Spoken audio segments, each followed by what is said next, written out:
he sent shockwaves from Charleston to Columbia when he bowed out of the race for mayor of Charleston last month. And in this special edition of Quintin's Close-Ups, I speak exclusively with Henry Fishburne. You know, I know that you have been extremely busy lately. I have. Got a lot of things going on. Board meetings? Yeah, board meetings, family, business, and some public service too. So I've been quite busy. I want to refresh your memory because I was actually off from work yesterday at Mark Street Deli, and I'm always on Twitter. And the news came down on my timeline, and it basically said this from the Post and Horde: Sergeant Jasper rezoning withdrawn. Tell me, A, where were you when you got the news? And B, what did you tell yourself when you did hear the news? You know, I got it, was it yesterday morning? Yes. In the morning, Right. I look at my cell phone and I get the Post and Courier website updates, and I saw it and I thought, wow, that's interesting. I didn't expect that to happen. Yeah. I really thought that the beach company would go through with the application, Right. at least to the planning board, to see what kind of reaction they would get there. Yeah. So I was a little bit surprised, but pleasantly surprised. Yeah. And you know, Sergeant Jasper would have been on your plate if you were to become the next mayor of Charleston. Right. But obviously you withdrawn. Right. So let's address the obvious. Okay. It was February 20th when you actually sent shockwaves throughout Charleston and Columbia because you actually dropped out of the race. Right. And you basically said this: you were both humbled and encouraged by friends and families to run for mayor of Charleston, but you were unable to devote the necessary time and energy to win. Tell me, when did you bring yourself to that difficult decision? Well, it's a long process. You know, it's a process that you go through to even decide to run to begin with. And then you talk to friends and family and see what kind of support and what people think, whether you're qualified and so forth. And I did all of that kind of around Thanksgiving, and then I announced in December the 4th, if I remember correctly. That's right. And so from there on, you try to raise money, and that's a humbling experience. You have to call, again, friends and family and contacts, and even people you don't know. You don't want to do that. Well, I mean, it's natural human nature. Right. You know, not many people think that's fun. Right. But I did that, and I did it for 3 or 4 months. I was encouraged in a lot of ways because a lot of people said a lot of nice things, and I did, you know, raise a substantial amount of money. Okay. But I'm a realist, and I was not getting the kind of support that I needed to run what I thought would be a major campaign. When I started the campaign, people told me that I'd have to raise $500,000, which is a huge amount of money. Yeah. And so I gave it a good solid try for 4 months, and again, I got some good support, but I just tried to look out into the future and see how many months I had and how much money I had and whether I was going to be able to raise that kind of money. Right. And it just looked like to me it was going to be difficult. So it would be difficult to raise $500,000, and it would be you have to do that obviously while you're running the campaign. Right. So I had a long talk with myself and with my wife, and we just decided that maybe it would be better for me to call a halt to it and move on and do some other things. So that's what I did. You mentioned friends and families, and I have to ask, where were you emotionally and where were they emotionally when that took place? Well, again, I talked to them a lot before I decided to run, and we talked as a family about the pluses and minuses, and how long this race would be. You know, normally the race is from somewhere like July or August, and then the filing period is in August, and then you go forward. But this race is twice as long, 3 times as long as a normal race. Yeah. And so it's grueling. It's different. I would have been the oldest candidate in the race, I guess. I'm not sure how old Dick Elliott was. I think he's about my age. Yeah. I'll be 67 in May. So, you know, you have to think about the health. Yeah. Oh yeah. How you'll deal with the long, hard grind, and it's you know, it's every day. It's from breakfast to lunch to dinner and afterwards. There are events all day long, and you want to go to all the meetings and all the neighborhood meetings and all the churches and other things, and the debates, and forums and so forth. So it's a big commitment, Yeah. and I admire all the people that are running for being willing to get out there and do it. It's not easy. Yeah. And so it's been a few days since you made that huge announcement. Mm-hmm. I'm wondering, what has it been like to be Henry Fishburne over the past couple of days? Well, it's always fun to be me. I've enjoyed life, and Charleston's a great place. I mean, that's the reason I ran. Really. Yeah. I was born and raised here, raised my family here, had a career here, and have been in public service for a long time. My wife and I are very close. We do a lot of things together. We're very close to our family. So I really love this place, and that's really the reason I ran, because I wanted to try to be part of making decisions and leading the community forward. Yeah. So I don't think I've lost anything. I gave it a good try, and so I'm ready to move forward. And I wish all the other folks that are in the race now the best. And I think that whole situation is dynamic. I think there'll be more people getting in, and maybe there might be some people getting out. I don't know. We'll see. But I don't think it's over with. I don't think it's a done deal. I don't think anybody's got it in the bag. And I think that my sense is that the citizens, the voters, still haven't made up their mind. They've got a lot of time to look and to listen. So I think it's a wide open race, and we'll see what happens. And speaking of candidates, a lot of people noticed, even in the statement that you put out and the days following your statement, that you really didn't endorse anyone. Right. So if it's not Henry Fishburne for mayor, then who? Well, that's for the voters to decide. Okay. And as I said, I really believe it's a dynamic situation. I don't think the field has been set, and so I'm not sure I'll endorse anybody ever. Okay. But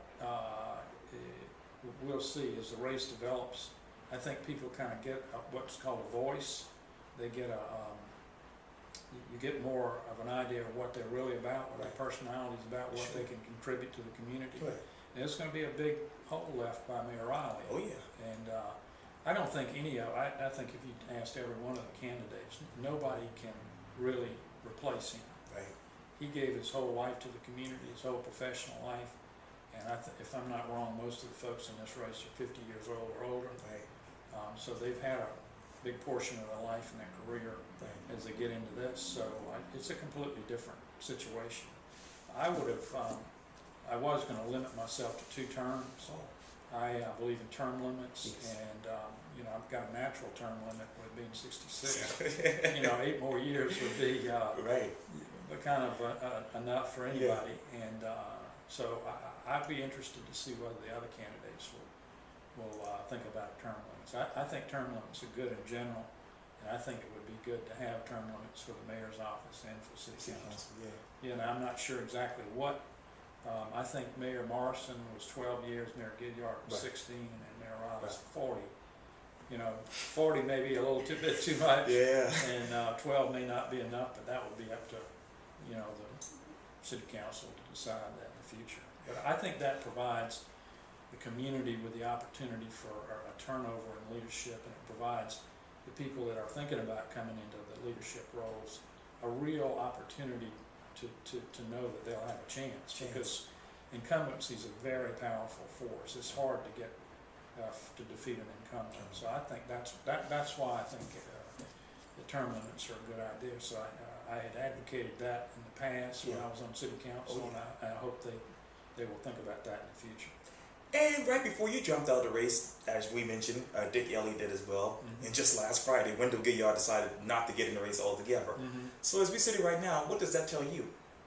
Well, I think it tells me in Dick's case that he did just like I did. He got in, tested the water, saw what it was going to involve himself, his business, his family, and he just decided it wasn't the right thing for him. And that's basically what I did. And that's why I said a while ago, I think it's a dynamic situation. I think it's a long time, 9 more months, and anything literally can happen, and certainly up until the middle of August when the filing period closes. So again, I think you may see more people get in, and probably will, I would guess, maybe 2 more candidates, Oh, good. and could have somebody drop out, we'll see. Describe to me the following in one word. West Ashley in one word. Opportunity. If you look, you step back and look at this whole community, not just the city, Mount Pleasant is going great guns. Oh, yeah. Everything over there is growing, the population's growing, the business community is growing, the residential community is growing, the school community is growing, everything's growing. Downtown, the peninsula, things are rapidly moving up the peninsula, the growth pressure, and I think not only is it growing, but I think the rate of growth is increasing, the pressure is increasing over time. I'm in the commercial real estate business, and I see and hear it every day. There are a lot of people that want to invest in Charleston. That's good. It is good. It has some, not so good consequences too. Maybe we'll talk about that a little later. But Okay. so you've got all of that going on. You have tremendous growth on Johns Island, Oh, yeah. in the city part of Johns Island, and you have a lot of growth on James Island. So